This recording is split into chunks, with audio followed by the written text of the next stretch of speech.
I designed a super realistic mod pack for Minecraft that adds a ton of cool things like new structures, new biomes, and a lot of terrain, and a lot of things that just make Minecraft feel more real life. Like this cape mod that makes your elytra actually go behind you, kind of like your cape when you're running around and not using it.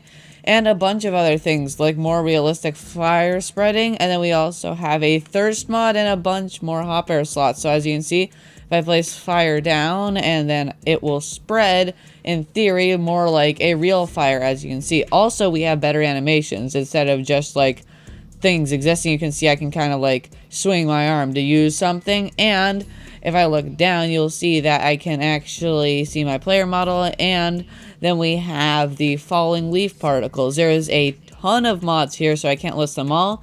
I have them linked to a OneDrive document, and you can go check that out. I did not install a falling trees mod because it was causing weird lag stuff, so if you want to try it, go ahead, but I was having problems with it.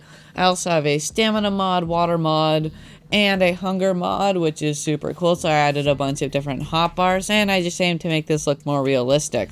Now, actually, a big challenge I came into is a lot of different mods don't really work well with each other.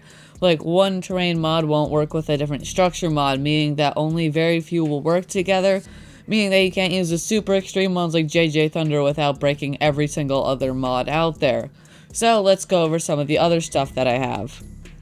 The next thing I have is a finite water mod, which is pretty cool. As you can see, there is limited amounts of water and there is never infinite, which is a cool thing because infinite water, that's not very realistic, is it? Also, I have tiny spiders mod, which makes spiders just smaller, as you can obviously see.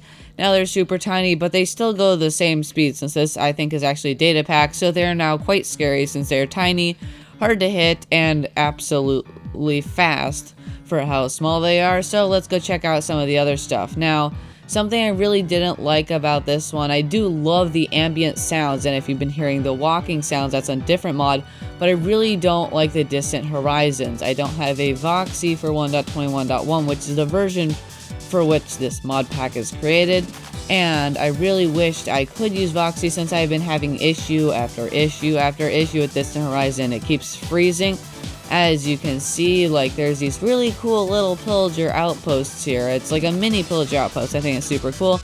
But as you can see now, Distant Horizons has decided to make my game, like, kind of go kaput. You can see mobs are no longer moving, and I couldn't open the chest. I can't hit mobs, and yeah, it just sucks. I don't know why Distant Horizons does this. It happens every time I use the mod. Oh, I'm stuck in Elytra. That's, again, sucks.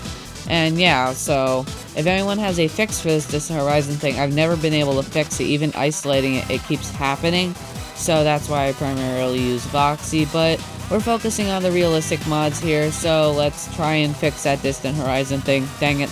There's also this really cool Coastal Villages mod that I found that once Distant Horizons decides to update itself and let me get to it without it turning like, you know, like clear, as you can see what it's doing right now. Yeah, we'll go check it out. So let's try and adjust some of those settings. Maybe 50 chunks. Oh my god, the chest just opened. That is crazy. That was some crazy delay. Now let's go check out that village, which is super cool. I love these. These are called Coastal Villages, and they're huge and super diverse, and they look so amazing. As you can see, there's a bunch of really cool little houses in this village, but that village is super cool, and I like how they're coastal too. As you can see, there's a couple more out there. So yeah, I've installed a ton of mods. Again, they're all linked in the description to like a OneDrive thing where you can download them all, and I would actually encourage, if you saw any one mod that you really liked, you can go check them out. They're all on Modrinth. So yeah, I will have a download link. Dang it, it broke again, in the description for those. But let's go check out some more of the stuff in the village. We got all these houses with like villagers and like more unique stuff. There's not like in job houses. Then we also have the double opening doors, which is cool. And I really like how they just have like living houses, like way more living houses than vanilla. And also the fact that it's coastal just makes it look way cooler, and I really do like the smokestacks. That is such a nice touch. But that's about it for this video. If you guys liked it, please subscribe. It really does help me out a lot. If you watched to the end, thank you so much, since I need the watch hours to get monetized. I'm actually pretty close to getting monetized. I'm like at 2.7 thousand out of 4,000. So if you watched the end, thank you so much, and I will see you guys in the next video. Goodbye.